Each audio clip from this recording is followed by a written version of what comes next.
அனைவருக்கும் வணக்கம். ஊரக வளர்ச்சி மற்றும் ஊராட்சி துறையிலிருந்து பஞ்சாயத்து கிளர்க்குக்கான நோட்டிஃபிகேஷன் வெளியாகிருக்கு. ஸோ இந்த ஜாபுக்கான நோட்டிஃபிகேஷன் பற்றி தான் இந்த வீடியோவில் ஃபுல்லாக பார்க்க போகிறோம். வீடியோக்குள்ளே போகிறதுக்கு முன்னாடி நம்ம சேனலை இப்போ தான் ஃபஸ்ட் டைம் பார்க்குறீங்கன்னா நம்ம சேனலை சப்ஸ்கிரைப் பண்ணிக்கிட்டு பக்கத்தில் இருக்க பெல் ஐக்கனை ப்ரெஸ் பண்ணுங்கள். ஊரக வளர்ச்சி மற்றும் ஊராட்சி துறையிலிருந்து கிராம ஊராட்சி செயலாளர் அதாவது பஞ்சாயத்து கிளர்க்குக்கான நோட்டிஃபிகேஷன் வெளியாகிருக்கு. ஸோ டேட் ஆஃப் நோட்டிஃபிகேஷன் பார்த்தீங்கன்னா அக்டோபர் 10 இன்றைக்கி தான் ரிலீஸ் ஆகிருக்கு. ஸோ இந்த எக்ஸாமுக்கான சேலரின்னு பார்த்தீங்கன்னா ஒரு 15,900லேருந்து 50,400 வரை தரேன்னு சொல்லியிருக்காங்க. இந்த வேலைக்கான வயது வரம்புன்னு பார்த்தீங்கன்னா பொதுப்பிரிவு அதாவது ஜென்ரல் கேட்டகரி 18 வயசுலேருந்து 32 வயசுக்குள்ளே இருந்து அப்ளை பண்ணிக்கலாம்னு சொல்லியிருக்காங்க. பிற்படுத்தப்பட்ட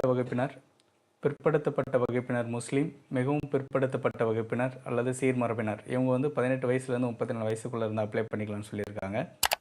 ஆதி திராவிடர் அருந்ததியர், பட்டியல் பழங்குடியினர் மற்றும் ஆதரவற்ற விதவை 18 வயசுலேருந்து 37 வயசுக்குள்ளே இருந்து அப்ளை பண்ணிக்கலாம்னு சொல்லியிருக்காங்க.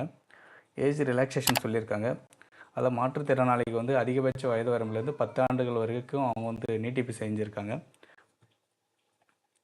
அதே போல் முன்னாள் இராணுவ வீரர் எக்ஸ் சர்வீஸ்மேனுக்கும் 18 வயசுலேருந்து 50 வயசுக்குள்ளே இருந்தீங்கன்னா நீங்கள் அப்ளை பண்ணிக்கலாம்னு சொல்லியிருக்காங்க.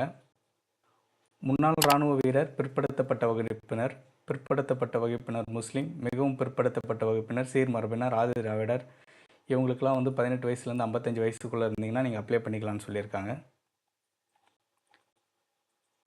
இந்த ஜாபுக்கான மொத்த காலி பணியிடங்கள்னு பார்த்தீங்கன்னா 1453 காலி பணியிடங்கள் சொல்லியிருக்காங்க.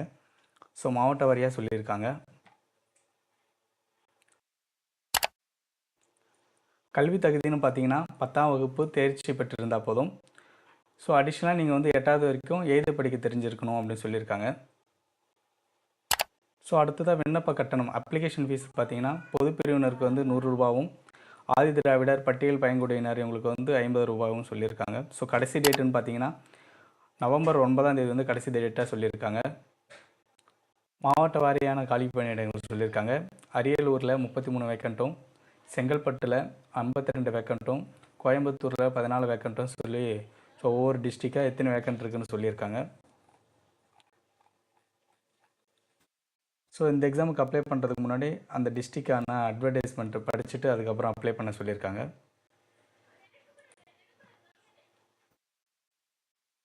ஸோ அப்ளிகேஷன் ஓப்பனாக தான் இருக்குது ஃப்ரெண்ட்ஸ். நீங்கள் அப்ளை பண்ணுறவங்க அப்ளை பண்ணிக்கலாம்னு சொல்லியிருக்காங்க. இந்த ஜாபுக்கான அப்ளை வீடியோ அடுத்த வீடியோவில் நம்ம தருவோம். ஸோ கண்டிப்பாக அதை பார்த்து நீங்கள் அப்ளை பண்ணிக்கலாம். ஸோ மேலும் இதுபோல் தகவலுக்கு நம்ம சேனலுடன் இணைந்திருங்கள். மீண்டும் ஒரு நல்ல தகவலுடன் நான் உங்களை சந்திக்கிறேன். நன்றி, வணக்கம்.